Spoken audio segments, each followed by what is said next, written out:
बोलो सतगुरुदेव की जय। बंदी छोड़ कबीर परमेश्वर जी की जय। बंदी छोड़ गरीबदास जी महाराज जी की जय। स्वामी रामदेवानंद जी गुरु महाराज जी की जय।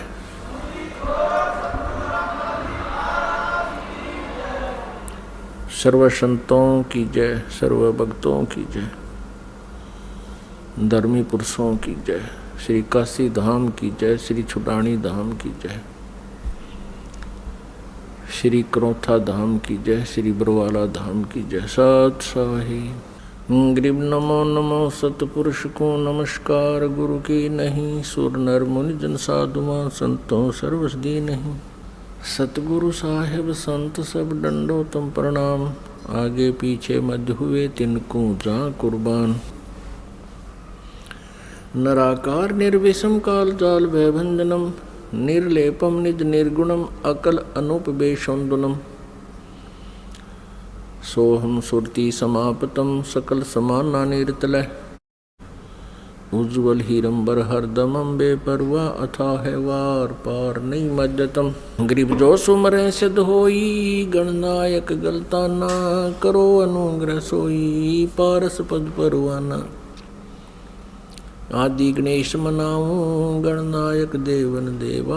चरण कमल लो लाऊं आदंत करूं सेवा। परम शक्ति संगीतम रिद्धि सिद्धिदाता सोई। अवगत गुण अतीतम सत्पुरुष निर्मोही। जगदम्बा जगदीशम मंगल रूप बुरारी। तन मन अर्पों शीशम भक्ति मुक्ति भंडारी। सुर नर मुनि जन ध्यावे ब्रह्मा विष्णु महेशा। शेष शेष मुख गावे पूज्य आदि गणेशा। इंद्र कुबेर सरीखा वरुण धर्म राय ध्यावे। समर्थ जीवन जी का मन इच्छा फल पावे।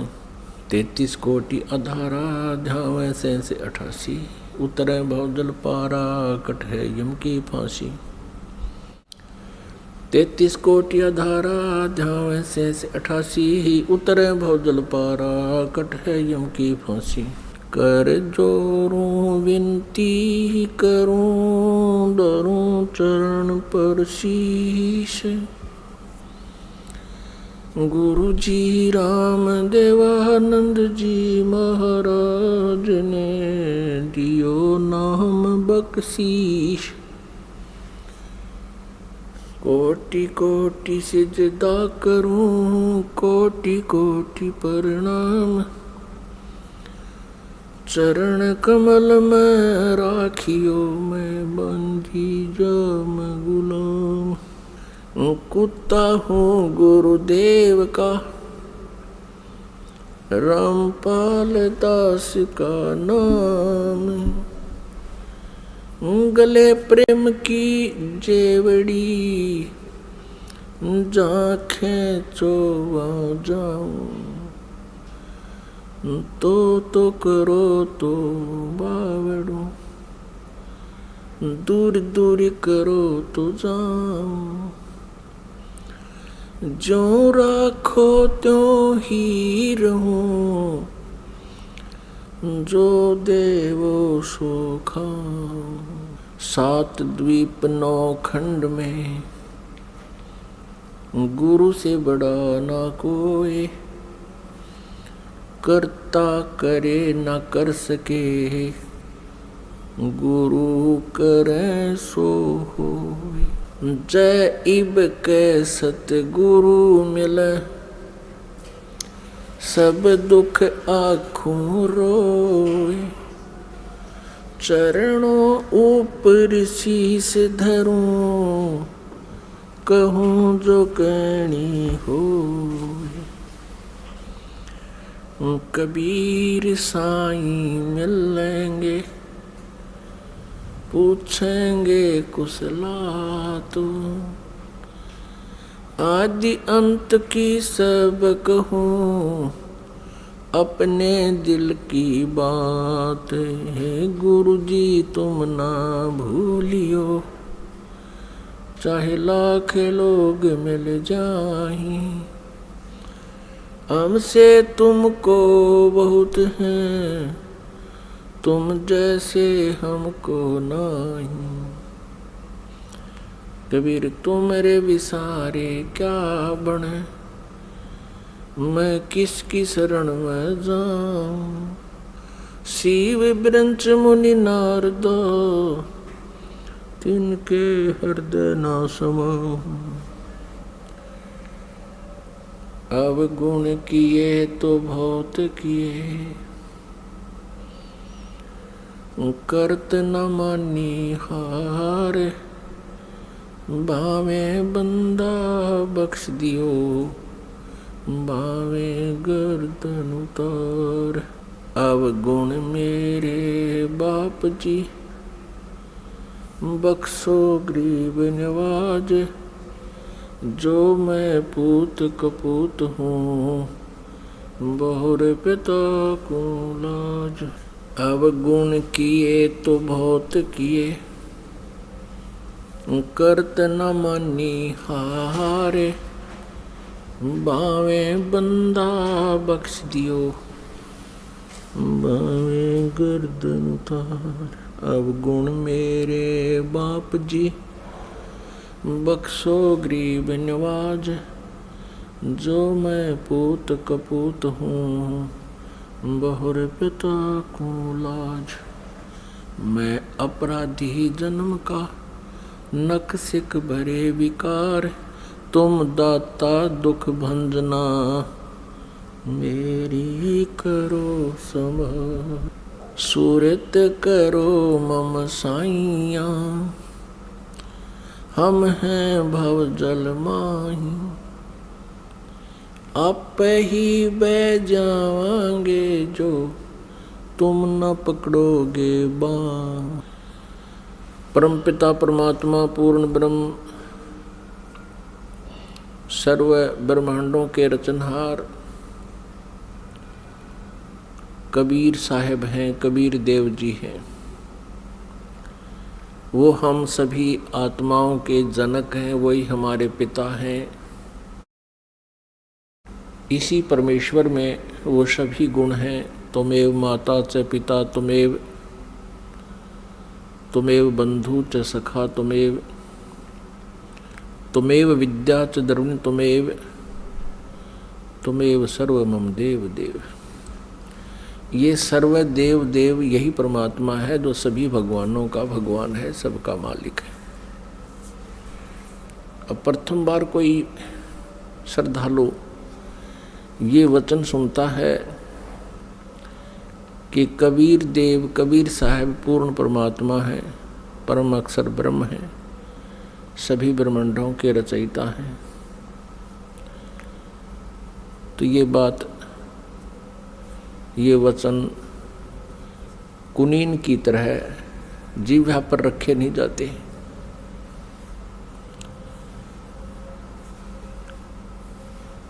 क्योंकि हमने जो ज्ञान सुना हुआ है वो लोक वेद सुन रखे है, वो दंत कथा सुन रखी है। हमने अपने सदग्रंथों का ज्ञान नहीं प्राप्त हुआ हमारे को, क्योंकि हमारे जो गुरुदेव थे हिंदू धर्म के, जो आचार्य थे, गुरु थे, मंडलेश्वर थे, ये तत्व ज्ञानहीन थे। ये सभी ऋषि महर्षि ये तत्व ज्ञानहीन थे। इनको कोई अध्यात्म ज्ञान नहीं था, जिस कारण से हमने परमात्मा की पहचान नहीं हुई और लोक वेद के आधार से जिस भी किसी देव को पूर्ण परमात्मा कहा गया उसको हमने सत्य मान लिया।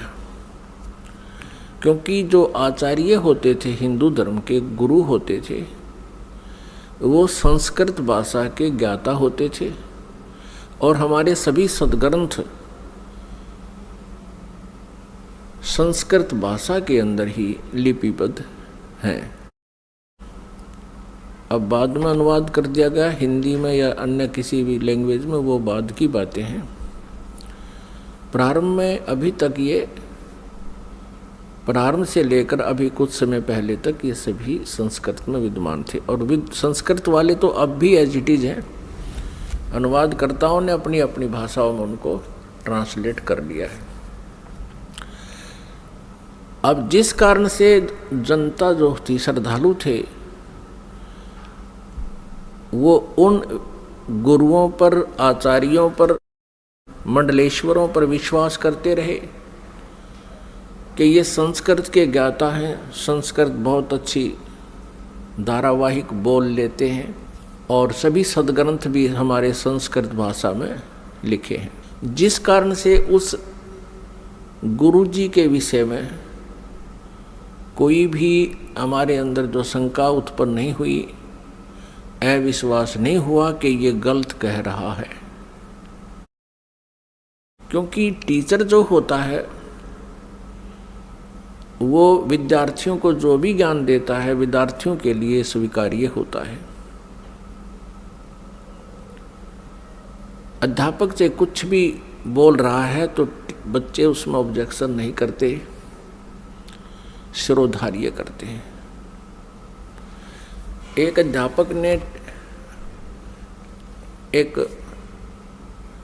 कोई प्रश्न का उत्तर इतिहास का बच्चों को पढ़ाया और उस लड़के का पिता भी एजुकेटेड था, लेकिन वो सर्विस नहीं कर रहा था, अपना अन्य व्यवसाय करता था। तो उस लड़के के पिता ने, फादर ने देखा कि जो बच्चे ने प्रश्न का उत्तर लिखा हुआ है वो गलत लिखा है। उसने अपने पुत्र से कहा कि बेटा तुमने ये गलत लिख रखा है। तो लड़के ने उत्तर दिया, नहीं पिताजी, हमारे गुरुदेव ने बोला है ये सही है। तो पिताजी ने कहा, नहीं बेटा इसको ठीक कर लो। तो लड़का बोला, नहीं पिताजी बिल्कुल नहीं करूँगा, ये हमारे गुरुजी ने बोला है, हमारे गुरुजी ने कहा है, हमारे अध्यापक ने कहा है। तो पुण्यात्माओं, आज वही स्थिति आ चुकी है। ये जितने भी आचार्य गुरु थे ये भाषा संस्कृत तो अवश्य जानते थे, लेकिन आध्यात्मिक ज्ञान से ये अपरिचित थे, जिस कारण से ये आज तक भी हमें हमारे सद्ग्रंथों के गूढ़ रहस्यों को नहीं बता पाए। और आज वही तथ्य जो हमारे पवित्र सद्ग्रंथों में विद्यमान हैं, जन साधारण के रूबरू ये दास करवा रहा है, उनको सार्वजनिक कर रहा है इन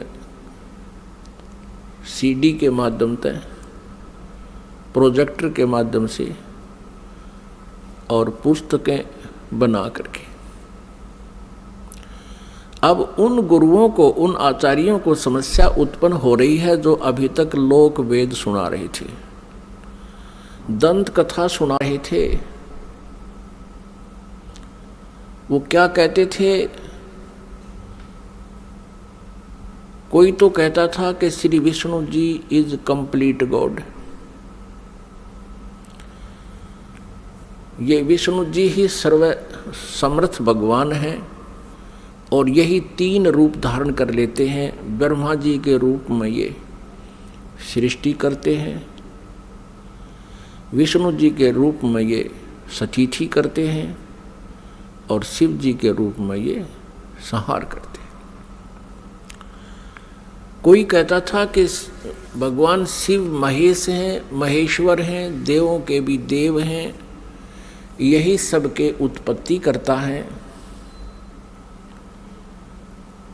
और यही 3 रूप धारण करके इस ब्रह्मांड का संचालन कर रहे हैं।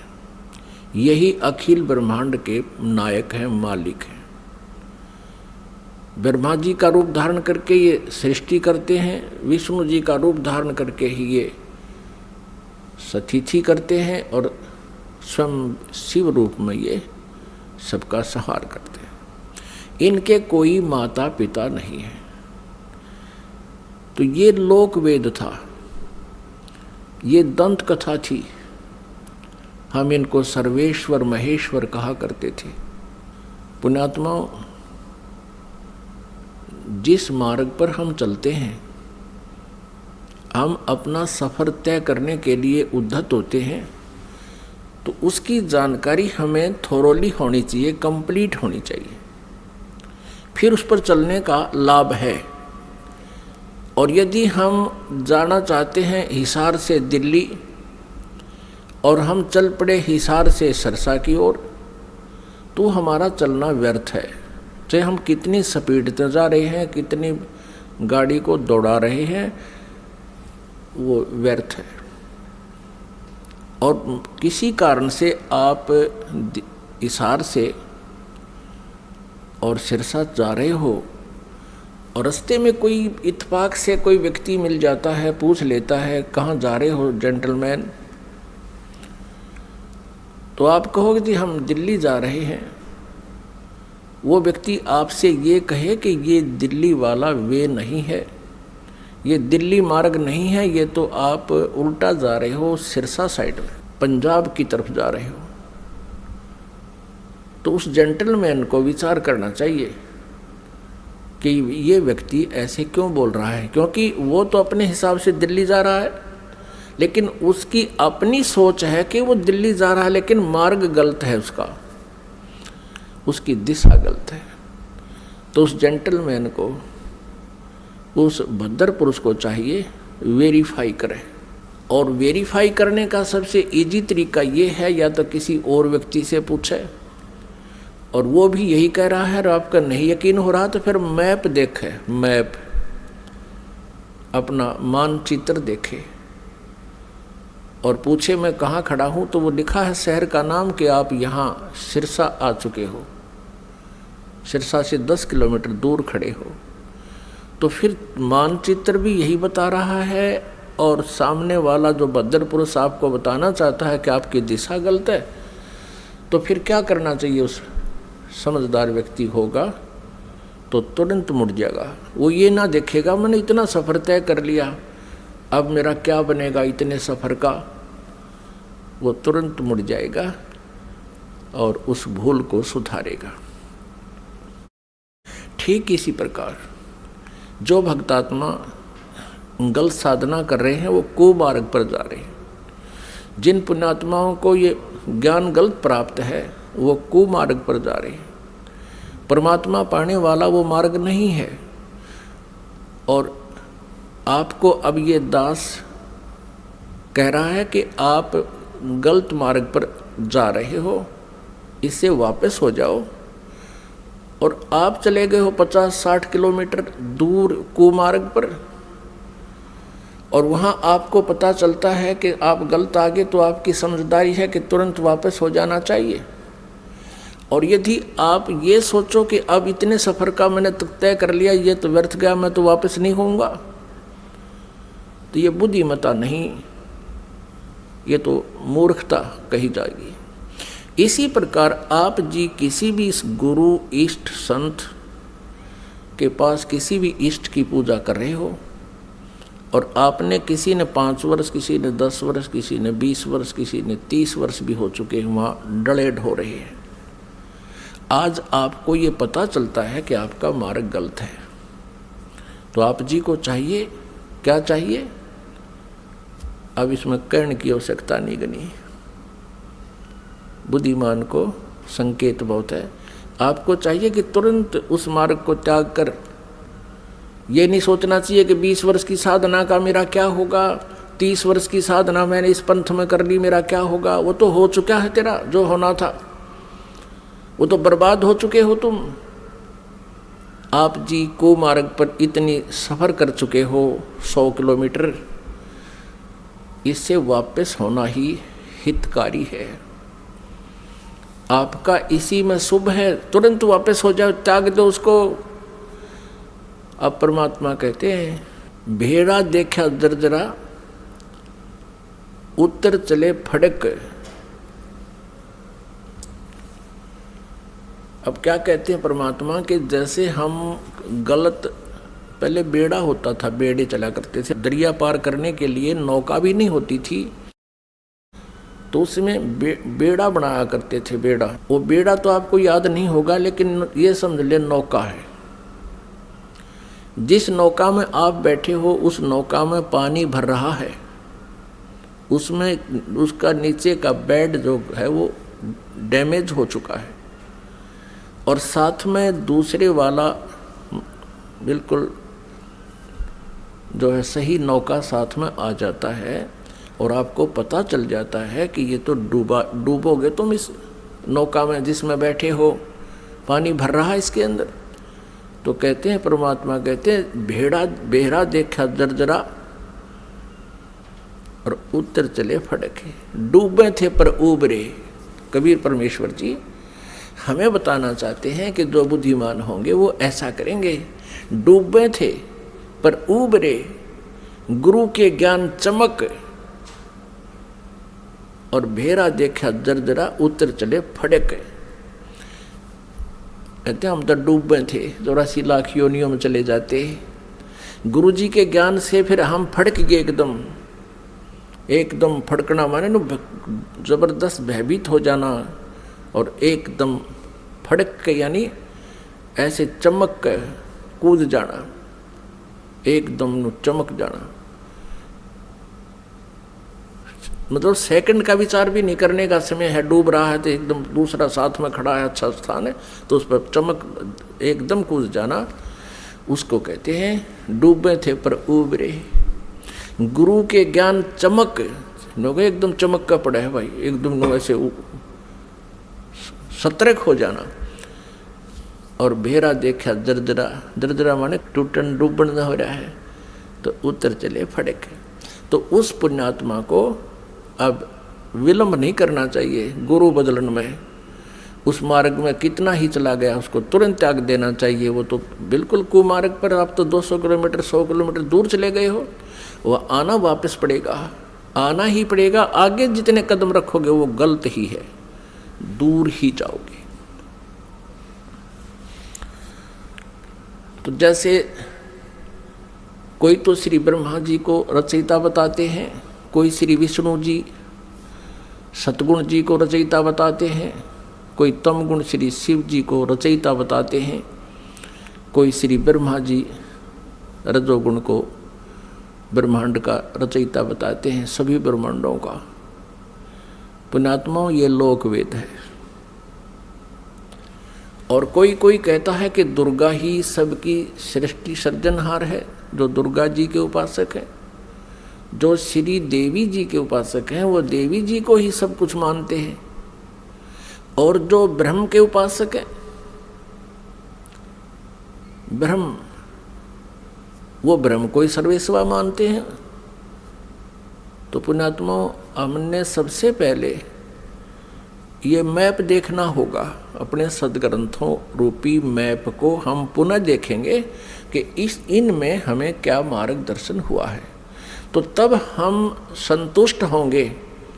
अभी तक तो हम किसी से कुछ सुन रहे हैं भगवान के विषय में, किसी महापुरुष ने कुछ ज्ञान दिया है, किसी ने कुछ दिया है, और हम विद्यार्थी हैं, श्रद्धालु हैं। जो भी संत गुरु जी हमें जैसा भी भगवान के विषय में ज्ञान देता है, हम बिना किसी शंका के, बगैर किसी ऑब्जेक्शन के हम स्वीकार कर लेते हैं।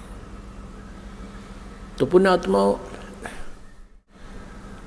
आप इसके विषय में कि भगवान कौन है, सृष्टि रचना कैसे हुई, ये जानकारी हमें सर्वप्रथम होनी चाहिए, और तभी हम परमात्मा के मार्ग पर सफल हो सकेंगे। फिर हमें कोई भ्रमित नहीं कर सकेगा। श्रीमद् भगवत गीता अध्याय नंबर 16 के श्लोक नंबर 23 में कहा है कि शास्त्र विधि को त्याग कर जो मनमाना आचरण करते हैं, यानी मनमानी पूजाएं करते हैं, मनमाने साधनाएं करते हैं जो शास्त्रों में विद्यमान नहीं है, जो ज्ञान और उसका समाधान, वो साधना व्यर्थ है। न उनकी गति होती है, न उनको कोई सुख प्राप्त होता है, और न ही उनको कोई सिद्धि प्राप्त होती है, अर्थात व्यर्थ, यूजलेस। फिर तुरंत ही 24वें श्लोक में 16वें अध्याय में कहा है गीता जी में कि इससे तेरे लिए अर्जुन कर्तव्य और अकर्तव्य की व्यवस्था में, कर्तव्य मीन जो भक्ति कर्म हमने करने चाहिए और जो ना करने चाहिए, जो त्यागने चाहिए और जो ग्रहण करने चाहिए, उनके लिए सदग्रंथ ही प्रमाण है। किसी की दंत कथा पर विश्वास मत करना। फिर गीता जी अध्याय नंबर 2 के श्लोक नंबर 53 में कहा कि अर्जुन, जिस समय तेरी बुद्धि भिन्न भिन्न प्रकार के भ्रमित करने वाले ज्ञानों से, वचनों से हटकर केवल एक तत्व ज्ञान पर, परमात्म ज्ञान पर स्थिर हो जाएगी, तब तू योग को प्राप्त होगा, तब तो तू भक्त बनेगा, तब तो तेरी भक्ति प्रारंभ होगी। जब तू एक ज्ञान पर, शास्त्र अनुकूल ज्ञान पर तू स्थिर हो जाएगी तेरी बुद्धि, फिर तू डगमग ना होकर के सीधे सुमार्ग पर चल पड़ेगा। फिर जितने भी कदम इस भक्ति सफर में रखेगा वो तेरे शुभ होंगे, लाभदायक होंगे। अब सृष्टि रचना के बारे में बहुत से असमंजस हैं। जैसे जैन धर्म के व्यक्ति, श्रद्धालु, आचार्य, मुनि, वो कहते हैं कि इस सृष्टि का कोई रचयिता नहीं, कोई इसका संहार करता नहीं, अनादि है, अपने आप बनती है, अपने आप ये चलती है। ऐसा ही नहीं, और भी बहुत से श्रद्धालु हैं। कोई कहते हैं विष्णु जी ने इसकी रचना की है, जैसे अब पीछे हम बता चुके हैं। इसके विषय में आप जी को विशेष डिटेल से बताएंगे। परमेश्वर कबीर देव जी का जो प्रसंग चला था कि ये पूर्ण परमात्मा है, पूर्ण ब्रह्म है, कंप्लीट गॉड है, ये विश्वास आप जी को नहीं हो सकता जब तक हम इनके गुणों से परिचित नहीं होंगे। और गुण कहाँ होते हैं? उनके जीवनी में, उनके इतिहास में लिखे होते हैं। जैसे विष्णु जी, श्री शिव जी, श्री विष्णु जी, श्री ब्रह्मा जी, इनकी जानकारी भी इनकी जीवनी में, इनके इतिहास में लिखी है, पुराणों में। और परमेश्वर कबीर जी की महिमा सूक्ष्म वेद में लिखी है, सूक्ष्म वेद में। आदि शंकराचार्य जी के इतिहास में दास ने पढ़ा, उन्होंने भी सूक्ष्म वेद का समर्थन किया है। आदि शंकराचार्य ने कहा है कि 4 वेद, ऋग्वेद, यजुर्वेद, सामवेद और अथर्ववेद, ये तो अवेलेबल हैं, लेकिन सूक्ष्म वेद वो 5वां है। उसके विषय में उन्होंने कहा कि वो कैलाश पर्वत पे है। अब कारण क्या है कि 5वें वेद को इस काल ने, ब्रह्म ने नष्ट कर दिया, सूक्ष्म वेद को। उस सूक्ष्म वेद को देने के लिए परमेश्वर स्वयं यहाँ आते हैं, अपने सतलोक से चलकर, मुक्ति धाम से, सनातन परम धाम से गति करके यहाँ आते। उस छुपे हुए ज्ञान को जो काल भगवान ने, ब्रह्म भगवान ने नष्ट कर दिया, यानी छुपा रखा है, वो किसी तक नहीं आने देता। तो उस 5वें वेद को परमात्मा बताने के लिए आते हैं। उस 5वें वेद में लिखा है, और उस वेद को, उस ज्ञान को परमात्मा ने 600 वर्ष पहले अपने मुखारविंद से, अपने मुख कमल से बोला था। इसलिए गीता जी अध्याय नंबर 4 के श्लोक नंबर 32 में कहा है कि अर्जुन, गीता जी अध्याय नंबर 4 के श्लोक नंबर 25 से लेकर 31 तक बताया गया है। कोई देवताओं की पूजा करता है, कोई स्वाध्याय ही करता है, कोई तीक्ष्ण अहिंसावादी व्रतों पर ही आधारित है, कोई प्राणायाम आदि करके ही अपनी साधना को सफल मानता है। ये इस आध्यात्मिक ज्ञान का, धार्मिक यज्ञों का, यज्ञ माने अनुष्ठानों का विस्तार से विवरण 4th अध्याय के 32वें श्लोक में कहा है कि वो सच्चिदानंद घन ब्रह्म की वाणी में विस्तार से कहा गया है। यहाँ अनुवादकर्ताओं ने श्रीमद् भगवत गीता अध्याय 4 श्लोक 32 में अनुवादकर्ताओं ने ज्ञान न होने से अनर्थ कर दिया। उसमें लिखा ब्रह्मण मुखे, मूल पाठ में ब्रह्मण मुखे लिखा है, अनुवादकर्ताओं ने लिख दिया ब्रह्मण मुखे का अर्थ लिख दिया वेद की वाणी में। वो गलत लिख दिया, वो गलत अनुवाद किया है। ब्रह्मणे मुखे माने सच्चिदानंद घन ब्रह्म की वाणी में, जो अपने मुख से, मुखे माने अपने मुख से मालिक ने जो बोली है, उस मुख से बोली हुई वाणी में विस्तार से कहे गए हैं, और वो है कबीर वाणी। ब्रह्मणे का अर्थ यहाँ इन्होंने गलत कर दिया, वेद लिख दिया। और गीता जी अध्याय नंबर 17 के श्लोक नंबर 23 में ओम तत्सत इति निर्देश है ब्रह्मणे त्रिविद समर्थ है, वहाँ ब्रह्मणे का अर्थ इन्होंने ठीक किया है, क्योंकि वहाँ विचलित नहीं हुए। ये सच्चिदानंद घन ब्रह्म लिखा है ब्रह्मणे का अर्थ, तो यहाँ चौथे अध्याय के 32वें श्लोक में भी ब्रह्मणे का अर्थ लिखना पड़ेगा, सच्चिदानंद घन ब्रह्म की वाणी में विस्तार से कही गई। फिर चौथे अध्याय के 34वें श्लोक में कहा कि वो तत्व ज्ञान है जो 5वें वेद में लिखा है, सूक्ष्म वेद में लिखा है। उस तत्व ज्ञान को तू तत्वदर्शी संतों के पास जाकर समझ, उनको दंडवत प्रणाम करने से, कपट छोड़ के विनम्र भाव से प्रसन्न करने से वो तत्वदर्शी संत तुझे उस परमात्म तत्व का ज्ञान कराएंगे।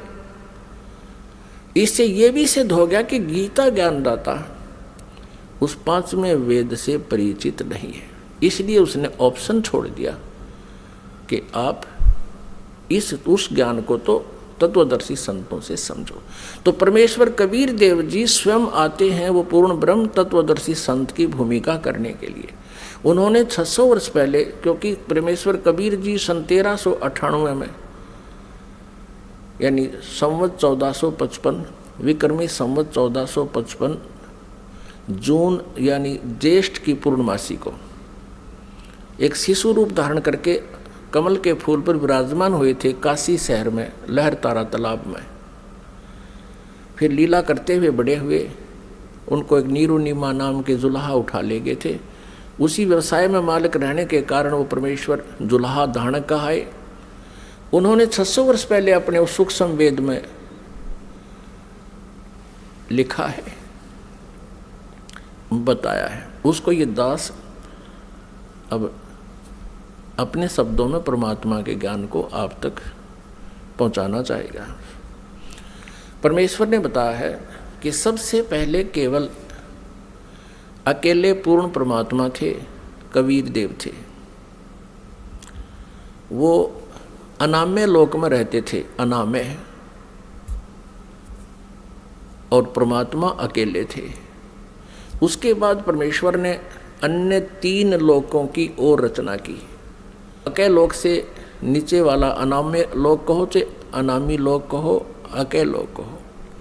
अकय लोक से नीचे अगम लोक है, उससे नेक्स्ट अलख लोक है, और फिर उससे जो तीसरा स्थान नीचे सत्यलोक है, जिसको सनातन परमधाम कहते हैं। और सत्यलोक में परमात्मा सत्य पुरुष नाम से विद्यमान है। एक ही परमेश्वर ने अपने अन्य 3 रूप और बनाए। तो इस प्रकार प्रत्येक लोक में परमात्मा अलग अलग नामों से, अलग अलग स्थिति से स्वयं ही विराजमान हुए। अब सतलोक के अंदर सृष्टि रचना प्रारंभ की। अपने आत्माओं, जैसे केवल पृथ्वी लोक पर ही, इस पृथ्वी ग्रह पर ही सृष्टि जो है विद्यमान है, और अन्य ये जितने ग्रह हैं, मंगल ग्रह, बुध ग्रह, ये शनि ग्रह, ये सब खाली पड़े हैं। इसी प्रकार सतलोक के अंदर परमात्मा सत्य पुरुष कबीर देव जी, जिसको परम अक्षर ब्रह्म भी कहते हैं, उन्होंने वहाँ सतलोक में रचना शुरू की। एक वचन से 16 द्वीप बना दिए, 16 द्वीप, और फिर एक एक वचन से एक एक पुत्र की उत्पत्ति कर दी। उन 16 पुत्रों को प्रत्येक द्वीप में रहने का आदेश दे दिया, और अपने उन 16 पुत्रों में से एक पुत्र का नाम अचिंत है। अचिंत से कहा कुछ समय के उपरांत आगे सृष्टि रचना करो। परमात्मा ये दिखाना चाहते थे उन पुत्रों को कि समर्थ के बिना कोई भी प्रयत्न करता है वो सफल नहीं होता। कहते हैं ना, जिसका काम उसी को साजे, और करे तो मूर्ख बाजे। अचिंत ने अपने वचन से एक व्यक्ति उत्पन्न किया, उसका नाम रखा अक्षर पुरुष। अब उस अचिंत ने अपने द्वारा उत्पन्न पुत्र को वचन से जो उत्पन्न किया था उसको ही अविनाशी पुरुष मान लिया, उसको अक्षर पुरुष नाम से संबोधित किया और उसे कहा कि तू मेरा सहयोग करना सृष्टि रचने में। वहाँ परमात्मा ने प्रत्येक द्वीप में, जब द्वीप रचना की, प्रत्येक द्वीप में मानसरोवर की भी रचना की, एक अलग से मानसरोवर भी, कॉमन मानसरोवर भी रचना की। तो वो अक्षर पुरुष मानसरोवर में जाके नहाने लगा, नहाते नहाते गहरा चला गया और वहाँ वो पानी में ही सो गया, निंद्रा आ गई। अपनात्मा सतलोक के अंदर श्वासों से शरीर नहीं है। बहुत समय तक वो बाहर नहीं आया। तब परमेश्वर कबीर देव जी ने उसी जल से जल लिया हाथ में, अपनी वचन शक्ति से उसको जादूगर की तरह एक अंडा बना दिया। उस अंडे में एक जीवात्मा प्रवेश करती, उस अंडे को छोड़ दिया उस मानसरोवर में, वो गड़गड़ गड़गड़ करता हुआ नीचे पहुंचा। तो वो अक्षर पुरुष की जो अधूरी निंद्रा भंग होगी, जिस कारण से वो कुछ कोपित हो गया, उस कोपित दृष्टि से उसने अंडे की तरफ देखा कि किसने मुझे डिस्टर्ब किया है। उस कोप से वो अंडा फट गया, अंडा दो भाग हो गया, उसमें से ये ब्रह्म निकला। अब आगे चल के इसी इतिहास में, इसी लीला कहानी में, अमर कथा में, या सत्यनारायण कथा जो दास आपको सुना रहा है, अभी तक जो विष्णु जी को सत्यनारायण मानकर सत्यनारायण कथा कहा करते थे, वो सत्यनारायण कथा नहीं थी। अब ये है सत्यनारायण कथा। सत्यनारायण माने अविनाशी भगवान की कथा। तो उसमें से ये ब्रह्म निकला। आगे चल के आप 3 प्रभुओं से परिचित होंगे जो ब्रह्मा विष्णु महेश जी से भिन्न है। एक सर्वब्रह्म, इसको सर्वब्रह्म भी कहते हैं, सर्वब्रह्म। और दूसरा ये अक्षर पुरुष यानी अक्षर ब्रह्म। ये अक्षर पुरुष कहो तो अक्षर ब्रह्म कहो। और अंडे से निकला ये सर्वब्रह्म, सर्वब्रह्मन नाशवान, क्योंकि अक्षर पुरुष को तो अचिंत ने नाम दे दिया कि तो अविनाशी व्यक्ति उत्पन्न कर दिया मैंने, अक्षर पुरुष। अब वो स्वामी जितना हो जाता है फिर वही पुरुष प्रभु, पुरुष माने प्रभु भी कहते हैं। तो अक्षर पुरुष कहो या अक्षर ब्रह्म कहो, एक ही के 2 पर्यायवाची नाम है। इसी प्रकार सर पुरुष कहो, ये ब्रह्म जो अंडे से निकला ये सर पुरुष है, इसको सर ब्रह्म कहो, इसके पर्यायवाची नाम है। इसको ज्योति स्वरूपी निरंजन भी, काल भी, ये ब्रह्म ही आगे चल के काल भी कहा जाएगा। अब याद रखना, क्योंकि पुण्यात्मा जब तक आप इस इतिहास से परिचित नहीं होगे, सृष्टि रचना से, आप किसी भी सदग्रंथ को नहीं समझ सकते। तब परमेश्वर ने आदेश दिया उन दोनों को कि तुम बाहर आओ। अचिंत पुरुष तुम निंद्रा में थे, न वो अक्षर पुरुष तुम निंद्रा में थे, तुम्हें जगाने के लिए ये सब प्रोसेस अपनाया है, तुम बाहर आ जाओ। दोनों बाहर आ गए। अब परमात्मा ने अचिंत से कहा कि अचिंत, अब देख लिया तूने, समर्थ के बिना कोई कार्य सफल नहीं होता। अब तू तो इसको बाहर भी नहीं निकाल सकता था। और आगे से ध्यान रखना कि बीच में टांग अड़ाओ मेरी क्रिया में, इसलिए तुम्हें तुम्हारे सामर्थ्य से परिचित कराया है। तो अचिंत ने कान पकड़ दिए कि दाता हम कुछ नहीं कर सकते। अब परमेश्वर ने आदेश दिया उन दोनों को, किसको? सरपुरुष अर्थात जिसको सर्वब्रह्म भी कहते हैं, जो आगे चल के ब्रह्मा विष्णु महेश का पिता सिद्ध होगा इसी कथा में। सरपुरुष और अक्षर पुरुष को दोनों से कहा कि तुम उस अचिंत के द्वीप में रहो। इन दोनों ने आज्ञा का पालन किया और तीनों कौन? अचिंत, अक्षर पुरुष और सरपुरुष, जिसको सरब्रह्म भी कहते हैं। और यहाँ हम सीधी भाषा में उसको ब्रह्म भी कहने लगे। आगे डिफाइन करेंगे ब्रह्म क्यों कहने लगे। अब ये तीनों एक द्वीप में रह रहे हैं। बाकी जो अन्य 15 जने हैं परमात्मा के वचन से उत्पन्न वो पुत्र, वो अलग अलग सिंगल द्वीप में रह रहे थे। कुछ समय उपरांत परमेश्वर ने हम सभी आत्माओं को, आप जी को, सारे ब्रह्मांडों की जितनी आत्माएं हैं, अपने शरीर से, अपने वचन से उत्पन्न कर दिया। और वहाँ हम तेजो में शरीर में विद्यमान थे। नूरी शरीर है हमारा, यानी तेजो में शरीर है, एक तत्व से बना हुआ है। उसमें नाड़ी वो शुक्रम अकायम ऐसनाविरम, वो जैसे हमारी शुक्र से बनी हुई काया नहीं होती जो माता पिता के संयोग से बनती है, उसमें नाड़ी आदि का जुगाड़ जोड़ नहीं होता, नाड़ी तंत्र नहीं होता। इसी ऐसा ही शरीर परमात्मा का है, साकार है, मनुष्य दृश्य है, तेजों में है। लेकिन परमात्मा के शरीर का और हमारे शरीर के नूर में, सामर्थ्य में, शक्ति में और उसके नूर में, प्रकाश में अंतर है।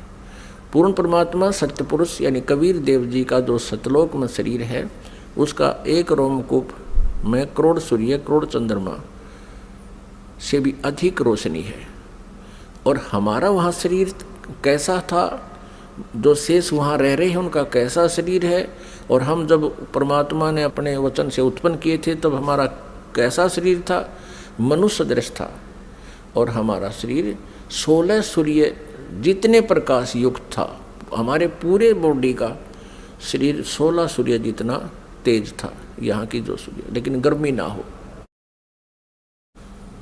हम सभी वहाँ रहने लगे। वहाँ कोई दिक्कत नहीं थी, किसी प्रकार का कोई अभाव नहीं था। वहाँ जरा और मरण नहीं था, वहाँ जन्म मृत्यु नहीं होता था, और बुढ़ापा भी नहीं आता था वहाँ पर। अपने आत्माओं यहाँ विचार करना कि हम यहाँ कितने दुखी हैं, और फिर भी हम ये सोचे हैं हमारी मृत्यु ना हो। और जबकि हमें पता है कि मृत्यु तो डेफिनेट होगी, यहाँ का विधान है, और फिर भी हमारी मरने की इच्छा नहीं। कारण क्या है कि हम ऐसे लोक में रहा करते थे जहाँ मृत्यु नहीं होती थी, जिस कारण से हमें ये मरना अच्छा नहीं लगता। और बिल्कुल ठीक है, वे क्यों तो जन्म हुआ था, और फिर क्यों मारे। 30, 40, 50, 60, 70, 80 वर्ष तो हम ये मकान मकून बनाने में लावा, फिर इसमें रहने पाते ना, 1 मिनट में कड़च कर देता है यहाँ का भगवान। तो वहाँ जरा और मरण नहीं था, जरा माने बुढ़ापा। अब कोई भी बूढ़ा होना पसंद नहीं करता, सबने सोचा मैं युवा दिखूं। और ये बड़े बड़े नेता तो सर्जरी करा कर मेकअप करना चाहें, कब तक करोगे? 10 साल पाछे फिर फ्यूज होगे। तो कहने का भाव ये है कि हमारी नेचर है ऐसी कि हम युवा दिखें, लेकिन यहाँ तो बनावटी आर्टिफिशियल है सारा, और वहाँ ओरिजिनल था। तो हम वहाँ ऐसे रहते थे। कुछ दिनों के उपरांत, यानी दिन नहीं है वहाँ पर, क्योंकि दिन हम वैसे बोल देते हैं, वहाँ दिन रात नहीं होती। तेजों में, प्रकाश में वो लोक है, प्रकाश में सब आत्माएं हैं, प्रकाश में परमात्मा है। वहाँ सूर्य उदय और अस्त नहीं होता। तो वहाँ कुछ समय के उपरांत इस ज्योति निरंजन, जिसको सरपुरुष कहा है, जिसको सरब्रह्म कहते हैं, जो गीता जी में अपने आप को कहता मैं काल हूँ, वो ब्रह्म है जो श्री कृष्ण जी के शरीर में प्रवेश करके बोल रहा है। आगे इतिहास बताएंगे, आपको पूरा डिटेल देंगे। इसको धैर्यपूर्वक सुनना इस कथा को, क्योंकि ये पहली बार जो सुनता है उसको ऊट पटांग सी लगती है, लेकिन कुछ समय के बाद प्रमाण जब देखोगे आपको स्वीकार करना पड़ेगा, और होगी स्वीकार्य। कुछ समय उपरांत इस सरपुरुष में एक खरपतवार उत्पन्न हुआ, खुरापात उत्पन्न हुआ इसने सोचा कि हम 3 जने तो एक द्वीप में और हमारे अन्य भाई एक एक द्वीप में रह रहे हैं, तो वहां ये विधान का पता चला कि तप से राज्य प्राप्त होता है। उसने खड़ा होकर के एक पैर पर तप किया और 70 युग, यहाँ के 70 युग तक तप किया। तब पूर्ण परमात्मा ने, सत्य पुरुष ने, कबीर देव जी ने पूछा कि पुत्र तू किस लिए ये तप कर रहा है, क्या इच्छा है तेरी? तब इसने कहा कि भगवान ये द्वीप मेरे लिए छोटा है, थोड़ा है, हम 3 एक द्वीप में रह रहे हैं, अन्य भाई मेरे अलग द्वीपों में एक एक रह रहे हैं, मुझे अलग स्थान चाहिए। परमात्मा ने कहा ठीक है भाई, तुझे 21 ब्रह्मांड दे दिए। जैसे एक धनी पिता अपने पुत्र को 21 प्लाट दे दे, अगले बेटा ये तेरे हिस्से में 21 प्लाट आ गए। अब उन प्लाटों को पाकर, 21 ब्रह्मांड को पाकर, ये क्षरब्रह्म, हम संत लैंग्वेज में इसको क्षर ब्रह्म कहते हैं। क्षर ब्रह्म, क्षर अक्षर, अक्षर तो ये अक्षर ब्रह्म तो ये परब्रह्म है जो अचिंत के वचन से उत्पन्न हुआ, और क्षर ब्रह्म है ये परमात्मा के वचन से, अंडे से उत्पन्न हुआ। ये क्षर ब्रह्म जो है 21 ब्रह्मांडों में, कभी उसमें जा, कभी उसमें सैर सपट्टे करे, देख रहा है इनको। फिर मन में इसने सोचा कि इनमें कुछ कंस्ट्रक्शन होनी चाहिए। इस उद्देश्य से इसने फिर 70 युग तब फिर किया। तब परमेश्वर ने पूछा भी अब क्या चाहता है? प्लाट तेरे को दे दिए, 21 ब्रह्मांड दे दिए। तब इसने कहा प्रभु कुछ कंस्ट्रक्शन का, यानी कोई रचना सामग्री दो मुझे, ताकि मैं कुछ उसमें रचना बना करूं। यानी अब जैसे प्लाट दे दिए, उसके पास तो फिर भी कुछ को नहीं, पिता से मांगता है कुछ पैसे दो या ईंट सीमेंट मटेरियल अवेलेबल कराओ। तो परमेश्वर कबीर देव जी ने इस सर पुरुष को, क्षर ब्रह्म को 5 तत्व और 3 गुण दे दिए। अगले बेटा बना खिलौने रखे दिन से, इनको पाके बड़ा प्रसन्न हुआ। फिर इसने सोचा कि मैं इसमें कंस्ट्रक्शन भी कर लूँगा, तो फिर अकेला कैसे दिल लगेगा मेरा। इसने सोचा कि कुछ आत्माएं भी मैं प्राप्त करूं भगवान से। इस क्षर ब्रह्म ने, इस काल भगवान ने फिर तप फिर प्रारंभ किया, एक पैर पे खड़ा होकर। तो उधर से हम यहाँ इसके जाल में कैसे फंस गए, ये एक बहुत विशेष विचारणीय समय जो है ना बात है पुण्यात्माओं, एक विशेष विचारणीय विषय है कि हम क्यों फंसे। फिर चल इसने तो ऐसा कर लिया, प्राप्त हुआ अलग से, हम इसके साथ कैसे, हम जो फंसे हुए हैं ये इसके साथ फंसे हुए हैं, इस ब्रह्म के, क्षर ब्रह्म के साथ हम यहाँ आ गए, जिस कारण से हम यहाँ दुख पा रहे हैं। अपने पिता को छोड़ आए जहाँ कोई अभाव नहीं था, कोई जन्म मृत्यु नहीं थी। तो हम कैसे फंसे कि हम वहाँ देख रहे थे इसके तप को, और जब ये खड़ा होकर तप कर रहा था, एक पैर पे खड़ा होकर, हम सभी इस पर आसक्त हो गए, इतने आसक्त हो गए। ओहो हो, देख कितने दिन से एक पैर पे खड़ा है, कभी इस पैर को कर लेता है, कभी उस पैर पे खड़ा हो जाता है, और ऐसे करके खड़ा है कभी। तो हम इसकी इन अदाओं से इतने प्रभावित हो गए, हम अपने भगवान से भी दिल हटा बैठे। जो हमें सर्व सुख दे रहा था, सब सुविधाएं उपलब्ध करा रहा था, हम उससे हटकर इसके ऊपर आसक्त हो गए।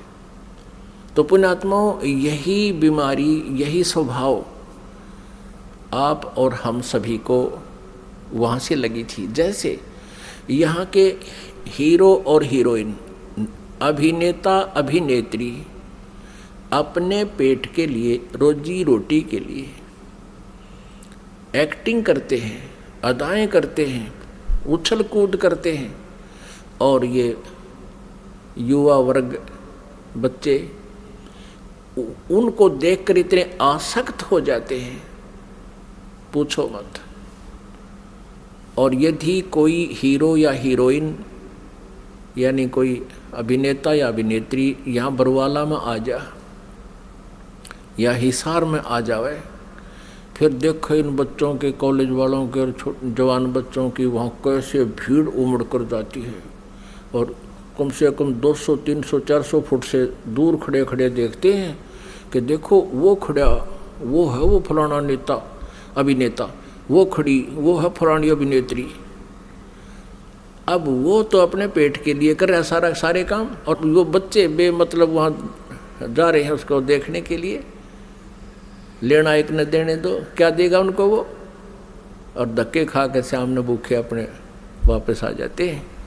ठीक इसी प्रकार हम इस काल पर आसक्त हो गए और भगवान से हमारा हृदय हट गया। परमेश्वर कबीर देव जी ने बहुत बार आकाशवाणी की कि कोई भी इस ज्योति निरंजन के इस ड्रामे को मत देखे, इस पे प्रभावित ना हो,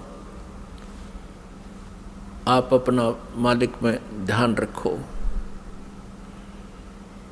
लेकिन हम ऊपर से तो सावधान हो गए, जैसे हम बिल्कुल इसको नहीं चाहते, लेकिन अंदर से कसक नहीं गई। वो तो अंतर्यामी है परमात्मा।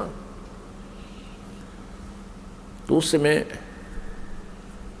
परमात्मा के बार बार कहने पर भी हम इस काल से अपना मन नहीं हटा सके, अपनी आत्मा को नहीं हटा सके, और अंदर से इसमें चाह बनी रही। अब इसने तीसरी बार जब तप शुरू किया, इसने परमेश्वर से चाहा कि मैं कुछ आत्मा प्राप्त करूं। जब परमेश्वर ने इससे पूछा, जब इसने 64 युग तप कर लिया तीसरी बार, तब पूछा कि क्या चाहता है ज्योति निरंजन, जो आपने मांगा था वो मैंने आपको दे दिया, अब तू क्यों हट कर रहा है। तब इसने कहा, ज्योति निरंजन ने यानी क्षर